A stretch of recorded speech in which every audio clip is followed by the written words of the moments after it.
দেশে নির্বাচনে আমেজ বিরাজ করছে, জনগণও নির্বাচনমুখী।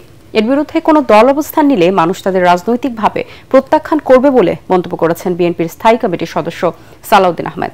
জাতীয়তাবাদী ওলামা দলের প্রতিষ্ঠা বার্ষিকী উপলক্ষে দলের প্রতিষ্ঠাতা সাবেক রাষ্ট্রপতি জিয়াউর রহমানের সমাধিতে শ্রদ্ধা নিবেদন শেষে তিনি কথা বলেন।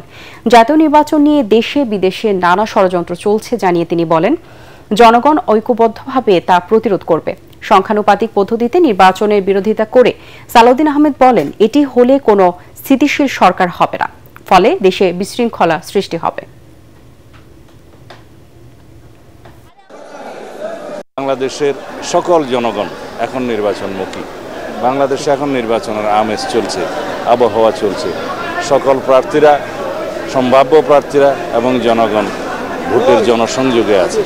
এই অবস্থায় কোনো দল যদি বিভ্রান্তি সৃষ্টি করে, নির্বাচনের পথে বাধা সৃষ্টি করে, জনগণ তাদেরকে চিহ্নিত করবে এবং রাজনৈতিকভাবে তাদেরকে প্রত্যাখ্যান করার সম্ভাবনা আছে। আমরা পিআর মানে মনে করি পাবলিক রিলেশন, আমরা পিআর মানে মনে করি জনসংযোগ। এখন সবাই জনসংযোগে আছে, সেই পিআরে আমরা বিশ্বাস করি। যারা প্রপোর্শনাল রিপ্রেজেন্টেশন মানে পার্মানেন্ট রেস্টলেসনেস প্রতিষ্ঠা করতে চায় তারা সফল হবে না। ধন্যবাদ।